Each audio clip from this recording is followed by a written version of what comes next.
आज की पत्रकार परिषद में आप सब महानुभावों का स्वागत है। जैसे आपको मालूम ही है, कुछ समय से जम्मू कश्मीर में नई सरकार बनने की कोशिशें हो रही हैं। आज भी शायद पीडीपी और भाजपा के बीच में एक शिखर स्तर पे शायद दिल्ली में बातचीत संपन्न अभी हो रही है। सारे घटनाक्रम को ध्यान में रख के हम समझते हैं कि भारत सरकार को परिस्थिति की नजाकत समझ के एकदम से अपनी पोजीशन एजेंडा ऑफ अलायंस को लेके क्लियर करनी चाहिए। इस एजेंडा को निरस्त करना चाहिए, रिजेक्ट करना चाहिए। इसके आधार पे कोई भी सरकार बने, ऐसे किसी भी प्रयत्न को उनको नकारना चाहिए। ये समय का तकाजा है। अभी भी जो ये कहा जा रहा है कि एजेंडा ऑफ अलायंस पे तो गवर्नमेंट बन सकती है, लेकिन नई कंडीशन पे गवर्नमेंट नहीं बन सकती है। हम ये कहना चाहते हैं एजेंडा ऑफ अलायंस का कोई भी रूप किसी भी स्तर पे एक विघटनकारी रूप है। ये सबवर्शन को, विघटन को प्रोत्साहित करता है, राष्ट्र विरोधी ताकतों को प्रोत्साहित करता है, आतंकवाद को प्रोत्साहित करता है। ये कोई गवर्नेंस का एजेंडा नहीं है, ये कोई डेवलपमेंट का एजेंडा नहीं है। ये एक इंटरनेशनल एजेंडा भीतर से सरकार को, राजनीति को ध्वस्त करके यहाँ पे अलगाववाद का फैलाव हो, पूरा स्टेट अलगाववाद की गिरफ्त में हो, इसकी लगभग हमको ये मंशा लगती है। इसलिए आज पंग कश्मीर की तरफ से हम प्रधानमंत्री को, भारत सरकार को ये कहते हैं कि इस पे कोई एम्बिग्यूटी नहीं रखें। सरकार बनाइए, लेकिन इस डॉक्यूमेंट के आधार पर अगर सरकार बनाएंगे, देश को भी घाटा होगा। और पार्टी के लेवल पे तो उनको ऑलरेडी मालूम है कि पार्टी भाजपा के लेवल पे कहीं पे भी कोई फायदा नहीं हुआ। मैं डॉक्टर अग्निशेखर से कहूंगा वो भी अपना वक्तव्य देके फिर आपके प्रश्नों का डॉक्टर अजय जी की बात को आगे बढ़ाते हुए हम एक बार फिर भारत सरकार को, प्रधानमंत्री नरेंद्र मोदी जी को चेताना चाहते हैं कि जो गलती आपने पहले पीडीपी के साथ मिलकर साझा सरकार बनाने के समय और इस एजेंडा ऑफ अलायंस को आधार बनाकर की, जिसके नतीजे आपने देखे 10 महीने की सरकार में, उसके दुष्परिणाम हमने देखे। आज आप फिर वही दोहराने जा रहे हैं, जबकि अवसर आया है कि देश में जो परिस्थिति है, देश में जो सेपरेटिस्ट का जाल देश की यूनिवर्सिटीज में, देश के अन्य इंपॉर्टेंट जितने भी संस्थान हैं उन तक हाथ पैर किस तरह फैल चुके हैं। आईएसआई की सक्रियता आपने देखी, माओवादियों और अलगाववादियों का गठजोड़ आप देख रहे हैं। आप कुछ एंटी नेशनल्स को हीरो बनाने में जुटे हुए लोगों का उत्साह देख रहे हैं।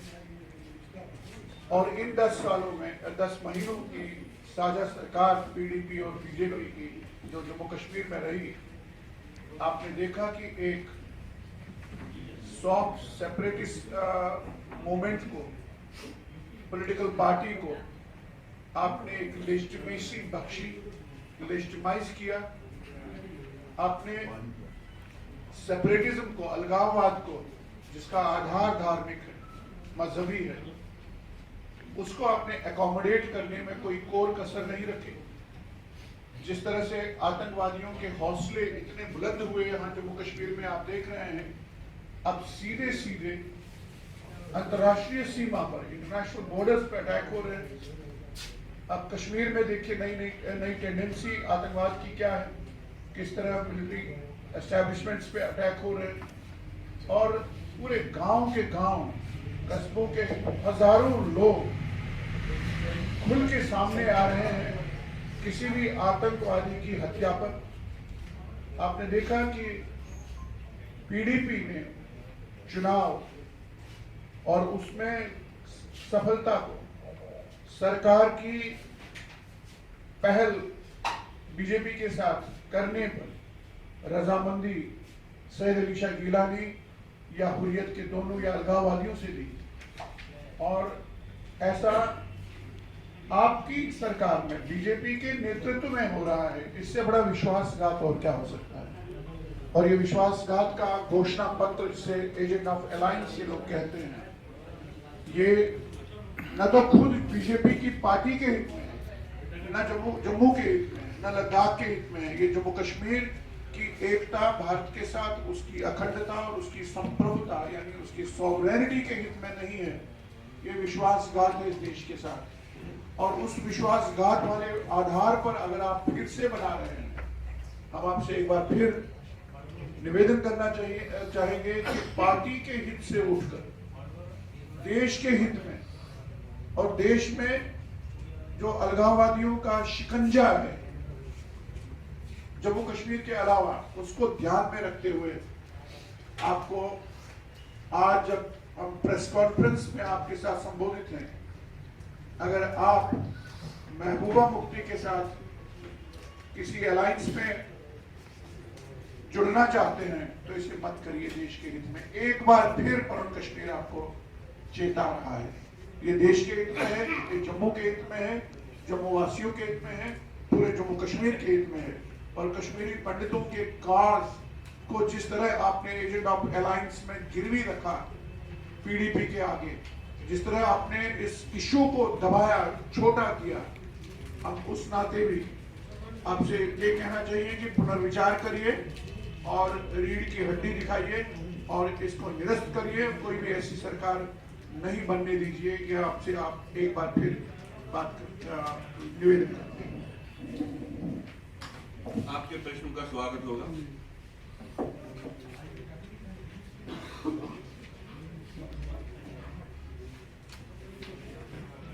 जिसका कंसर्न सेंट्रल गवर्नमेंट से है कि 5 जगहों पे जो सिक्योरिटी फोर्सेस फॉर्मेशन है उनको निकाला गया। Do you think it's a compromise with the security of the country in Jammu and Kashmir with regard to only for power they have done? बहुत दुर्भाग्य की बात है, गवर्नर्स रूल के बाद इस समय हम एक्सपेक्ट करते थे सिक्योरिटी रिलेटेड मैटर्स में जो भी कमी आई है उसको दुरुस्त किया जाए। एक ऐसे समय पे जब आतंकवाद और अलगाववाद एक नए रूप में सामने आ रहा है, जहां पे टेररिस्ट ऑपरेशंस के साथ पब्लिक मोबिलाइजेशन साइमल्टेनियसली हो रही है अक्रॉस द वैली, उस वक्त अगर आप ये सिग्नल दोगे कि आप वहां पे कश्मीर घाटी से या जम्मू के प्रदेशों से, जगहों से आप आर्मी को निकाल रहे हैं, आप लीज जहां पे है लीज रिन्यू नहीं कर रहे हैं और जहां पे लीज भी नहीं है वहां पे भी आप कर रहे हैं। मैं उदाहरण दे दूंगा आपको टट्टू ग्राउंड का कश्मीर में, वहां पे आर्मी की प्रेजेंस एक सिक्योरिटी का एक सूचक, एक सॉवरेनिटी का एक एक्सप्रेशन था। एक ऐसा अभियान जहां पे आर्मी की प्रेजेंस को एक ऑक्यूपेशन प्रेजेंस दर्शाया जा रहा है। ऐसे राजनीतिक माहौल में जब आप आर्मी को निकालते हो तो आप किस तरीके की एक सिग्नल देते हो?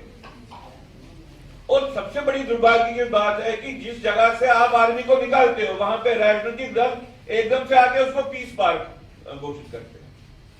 इसका मतलब कि आर्मी जिसने जम्मू कश्मीर में पीस लाई है, जम्मू कश्मीर में डेमोक्रेटिक प्रोसेस को पॉसिबल होने दिया है, उसी आर्मी को आप राजनीतिक स्तर पे एक ऐसे ट्रीट कर रहे हो जैसे कि ये एक अनवांटेड एलिमेंट है इससे। हमको दुख हो रहा है, हमको नहीं मालूम है कि यह डिसीजन गवर्नर साहब ने खुद लिया या पहले ही लिया जा चुका था, लेकिन इससे अलगाववादियों का मनोबल बढ़ेगा।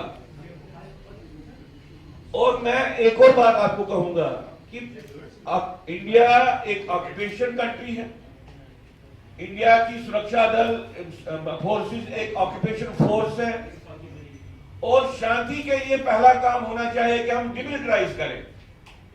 उस सारी कड़ी का एक हिस्सा बनता है। आपने आप जानबूझ के किया, इसको नजरअंदाज करके किया है, हमको मालूम नहीं है, लेकिन एक सही कदम नहीं है।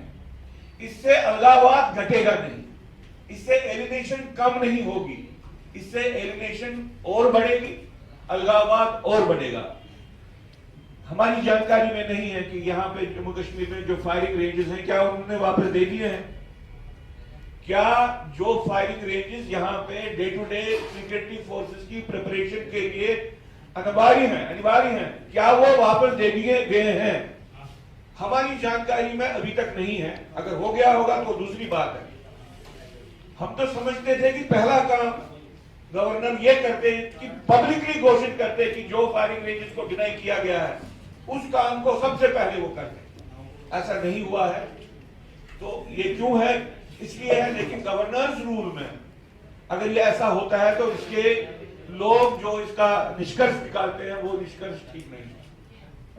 नहीं, महबूबा मुफ्ती ने एजेंडा अलायंस के नाम पे ऐसा क्या मांग लिया जिस पर केंद्र सरकार अपना पांव नीचे खींच रही है? आपको दिखता है उसमें कुछ की ऐसा? देखिए, एजेंडा ऑफ अलायंस जो है मूलतः एक विघटनकारी एक डॉक्यूमेंट है। महबूबा मुफ्ती हमारी जानकारी के हिसाब से विघटनकारी है, तो पहले क्यों नहीं आप बोले? हम पहले बोले, अभी पहले हम पहले हैं, आप 25 फरवरी को, जानकारी 25 फरवरी कीजिए, हम सबसे पहले हमने कहा, On 25 एक बार फरवरी। नहीं कहा, यहाँ पे भी कहा, दिल्ली में भी कहा है, और एक बार नहीं कहा, 2-3 बार कहा। सारी संस्थाओं में से हम सबसे फ्रंट लाइन में रहे हैं जिन्होंने पहले दिन से इस बात को लेके अपनी बात कही है। महबूबा मुफ्ती जो पेपर्स के माध्यम से आया, अब टाइम आउट इंप्लीमेंटेशन इसका चाहती है। तो सरकार किसको नई कंडीशन बोल रही है या कौन सी नई कंडीशन, ये हमारे सामने नहीं आया है। नहीं, वो कंडीशन तो सामने है ना, वो सबके सामने आई है कि स्टेट को पावर प्रोजेक्ट देने, स्टेट को पावर प्रोजेक्ट देने हैं, एजेंडा ऑफ अलायंस का एक हिस्सा है। हमने इसका विरोध किया है। आर्म्ड फोर्सेस एक्ट को विड्रॉ करना है, यह एजेंडा ऑफ अलायंस का हिस्सा है, हमने इसका विरोध किया है।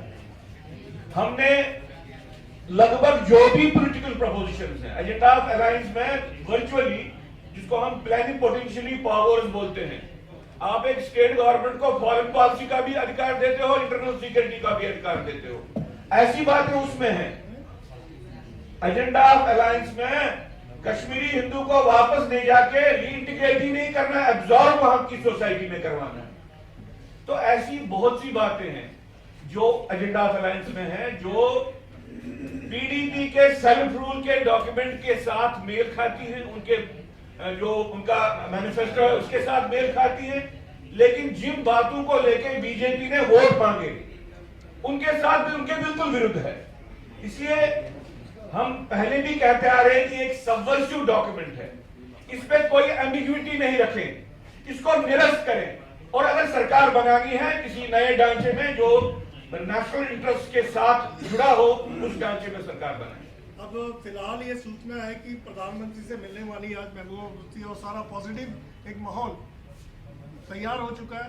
मुंबई से जेटली साहब भी इसको पॉजिटिव एक तरीके से हरी झंडी दे चुके हैं। सरकार बनने जा रही है, आप इस पर क्या कहेंगे? पहली बात, जेटली साहब ने जो कुछ भी जम्मू कश्मीर के लेके जेटली साहब की सोच है, उस सोच को हमने कभी नहीं माना है। जेटली साहब की सोच वैसी सोच है कि आप किसी तरीके से सॉफ्ट सेसेशनिस्ट या सब नेशनल पॉलिटिक्स के साथ आप किसी तरीके का समझौता कीजिए और सरकार बनाए। जेटली साहब के कारण जम्मू कश्मीर की भाजपा की पॉलिसी को जितना धक्का पहुंचा है, शायद ऐतिहासिक स्तर पे किसी के लेवल पे नहीं हुआ है। तो जेटली साहब की बात छोड़िए, बात यह है कि क्या पॉजिटिव माहौल, हम नहीं मान, पॉजिटिव माहौल क्या है? दोनों में से कौन ब्लिंक करता है, रिट्रीट करता है? क्या महबूबा मुफ्ती अपने एजेंडा को छोड़ के आगे चलती है या भारत सरकार उसके एजेंडा को मान के आगे चलती है? यही 2 कदम आगे बढ़ के हमको इसको अगर आप पॉजिटिव कहेंगे, हम उसको कहेंगे तो ये तो एक डेडली आलिंगन है, एक डेडली एम्ब्रेस है। जो उन्हें पहले भी किया उनको नुकसान सामने है। सिर्फ J&K में ही उनका नुकसान सामने नहीं है, पूरे देश में उसका नुकसान सामने है। मानते हैं कि 5 राज्यों में होने वाले चुनावों का असर यहाँ की बनने वाली सरकार के कारण पड़ेगा? भाजपा की नेशनलिस्ट क्रेडिबिलिटी को लेके एक सवाल खड़ा होगा कि जो वो पैट्रियाटिज्म, नेशनलिज्म का लाभ ये गाते हैं, वो किस हद तक उसके बारे में सिंसियर है। ये बात तो ऑलरेडी होती है, ये नेशनल डिबेट डिस्कोर्स का एक हिस्सा बन चुकी है ऐसी बात। तो यहां पे जो भी वो करेंगे, महबूबा मुफ्ती के बारे में लिखित रूप से 2 रॉ चीफ्स ने, 2 नेशनल सिक्योरिटी एडवाइजर्स ने यह कहा है कि उसके लिंक्स मिलिटेंट्स के, टेररिस्ट के साथ हैं। किस तरह से भारत सरकार उन सब बातों को दरकिनार करके महबूबा मुफ्ती की लीडरशिप में यहां पे एक सरकार बनाने का सोचती है। एक जुड़ा हुआ कि अब 2.5 महीने से पीडीपी कह रही है कि हमने कुछ नया नहीं मांगा, बीजेपी आज कह रही है कि हम नया कुछ देने को तैयार नहीं है। सच्चाई क्या है? नई कंडीशंस बीजेपी कह रही है हमको मंजूर नहीं है, पीडीपी कह रही है हम कोई नई कंडीशंस नहीं दे रहे। अगर वो नई कंडीशंस का सवाल है, वो क्या है? क्या ये कहीं किसी गुप्त, किसी अनरिटन एग्रीमेंट की तरफ इशारा नहीं करता है? एक और जैसे कि इन्होंने कहा कि बीजेपी की क्रेडिबिलिटी का सवाल, उस सवालिया निशान है। आपने देखा पीछे डिस्कोर्स में अफजल गुरु को लेकर के बीजेपी डिफेंसिव पे है। जिस बीडीपी ने रेजोल्यूशन किया है कि अफजल गुरु शहीद है, मार्टियर हुआ है, उस पार्टी के साथ आप गठजोड़ कर रहे हैं, तो कई गंभीर सवाल हैं ऐसे समय में कि जब मोदी साहब और महबूबा जो कुछ कर रही हैं, क्या कहीं गुपचुप गिलानी का गो अहेड है? क्योंकि बिना उसकी गो अहेड के, बिना हुर्रियत की गो अहेड से पहले भी नहीं बनी थी सरकार। क्या आज भी कहीं न कहीं हुर्रियत का गो अहेड है, सिग्नल, ग्रीन सिग्नल है? तो फिर हमको समझना चाहिए कि ये देश किनके इशारे पे चलता है।